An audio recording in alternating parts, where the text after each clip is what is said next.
I love this land. It takes my breath away.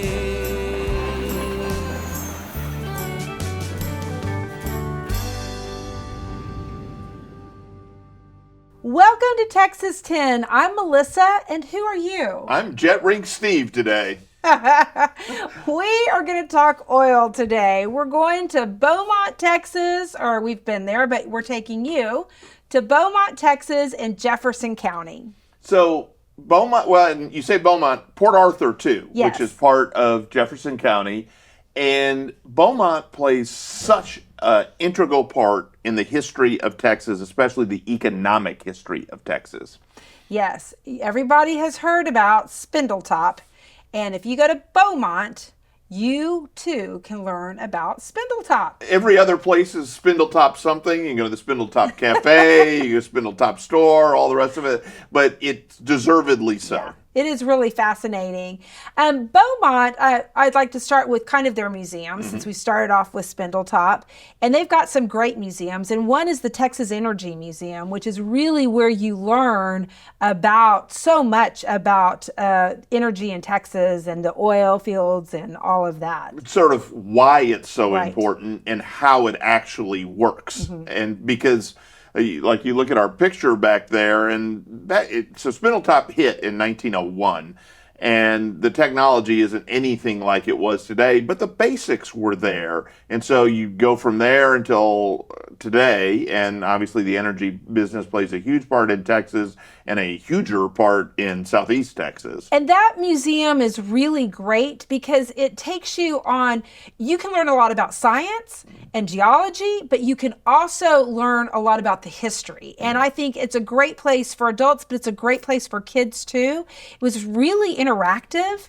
I loved getting on that elevator though. and it really, I like seeing the photographs because I just can't even wrap my head around it. So start at that museum, but there was another one you liked. Yes, the Art Museum. The Art Museum of Southeast Texas. Southeast Texas, sorry.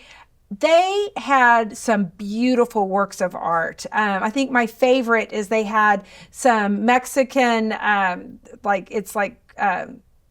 pottery statues, but if you've ever seen the story dolls from Mexico, they're really great. And they had one, it was like a VW bug, and it had all these people with Jesus in it. It was a nativity. I collect nativities. I love them.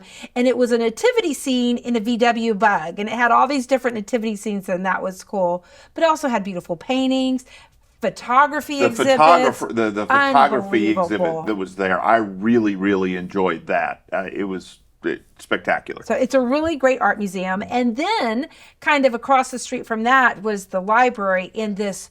First of all, the building itself was just spectacular.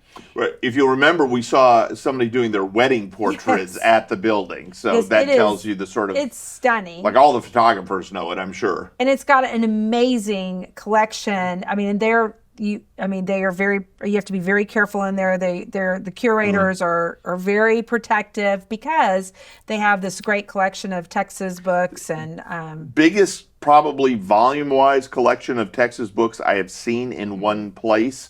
And they have a lot of the first editions. That's Right. what you're referring to, and things that have been long out of print. So if you're going to do heavy Texas research, that would be a great place to go. So it's a great library to do research, but it's also just worth walking through because it's beautiful.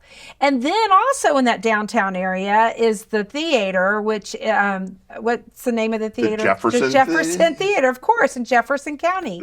It is gorgeous. The lighting on it, the sign, it's really a beautiful All restored. They have, I believe they both have movies and shows there. And one of the things I enjoyed about it most was the mural of Frank Robinson from Beaumont. Yes, they have a huge mural on the end, and it is fantastic. And we'll get to the from Beaumont or from that area here in a minute. Then the other museum that is in Beaumont that I would recommend you just stop at. It takes 15 or 20 minutes. It's a little domed building, and it is the Babe Dietrichson, Babe Dietrichson Zaharis, depending on how you want to be historically correct. She also was from Beaumont. and probably the greatest female athlete that ever lived, and tells her story. And it doesn't take a huge amount of time, but what a remarkable story. I won't go into it, but stop by. Again, it's 15 or 20 minutes. It's a neat little building. It's a self-guided tour. It was great. And then there's also kind of a replica of Spindletop, and it's a park and kind of museum. And that was great, really great for kids. Okay, so that's by the Lamar campus. Yes. And actually, where Spindletop itself happened is no longer oil well, or even a nodding donkey or anything like that. But so they've recreated it near there and near Lamar University. Shout out to Carl Bielstein, my buddy who went to Lamar and played golf for them. But now's the time to talk about why it's so important.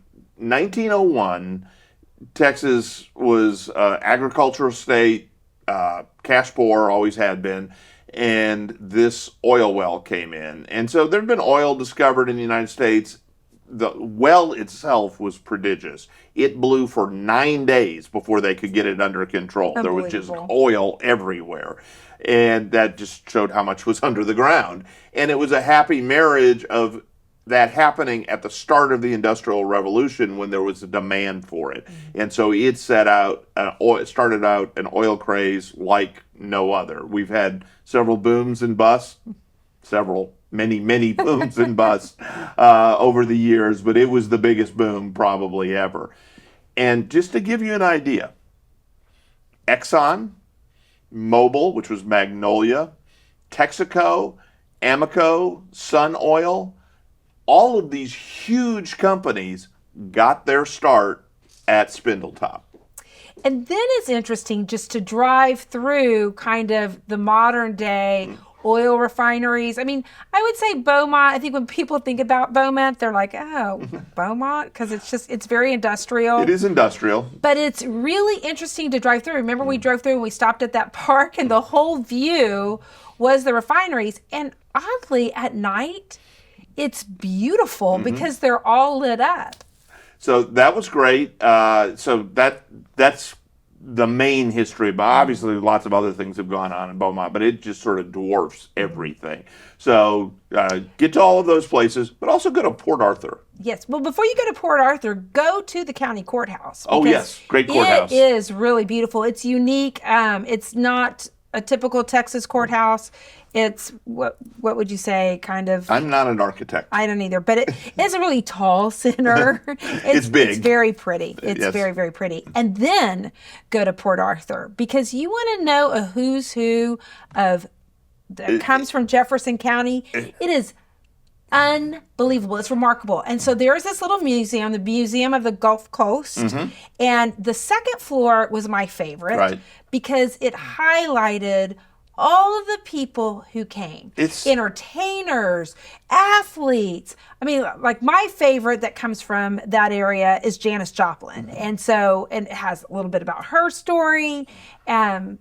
So, and it's got a replica of her famous Porsche there. I like that. The tie-dyed or hippie Porsche. The Kenny Chestnut, some of the athletes that came. I think it was Mark Chestnut. I mean, Mark Chestnut. Sorry, Kenny. Kenny Chesney did not come from there, but Mark Chestnut did. But there's no sense in listing them all because it is wildly out of proportion to what should happen from a county of that population or that an area of that population. My favorite part of it, beyond the Janis Joplin, is seeing the exhibits for Bum Phillips and Jimmy Johnson right next to each other. It's like this is crazy. That was awesome, and they did a great job of presenting their stories. And you'll see, different people's high school letter jackets.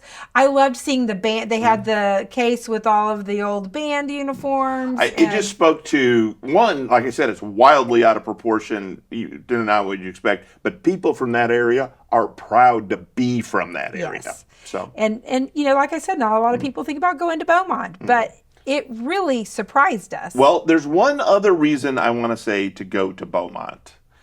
generally, when we're in a town for more than a couple of days, we try to check out all different types of food and different types of. I almost forgot. Every morning we were there, we went to Rao's, Raos,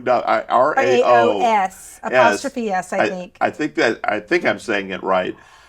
It's a breakfast place heavy on pastries. It is paradise. I'm going to say also, I think it has the distinction of the only place where we went more than once. We couldn't go anywhere else. Because we try different things. I just said that. We got up the next morning and we looked at each other and we said, Rouse. Let's go to Rouse. Yes. We also had a great meal at J.W. Wilson's for evening meal. Yeah. So there's Cajun food all over the place. It's very close to Louisiana. So you can get great food there. Mm-hmm. You can learn a ton, and who knows, the next Janis Joplin's probably playing somewhere at night, or Mark Kenny Chestnut, or whatever his name is. So, and you go to the high school football stadium, you're probably seeing a future NFL coach. Yeah. So, go down to the coastal area, see Beaumont, learn about Texas, because there's nothing more Texan than Spindletop. And continue to follow us here at Texas 10. Right. So like, share, subscribe, comment, do all the social media things. But most of all, tell a friend about Texas 10. If they're going traveling, tell them about Texas10.com or to jump on a podcast about where they're going. And I love this land. It takes my breath away. From the Palo Duro to the Gulf Coast plain. From the heart of the hill country to the piney wood shade, I love this land. It takes my breath away.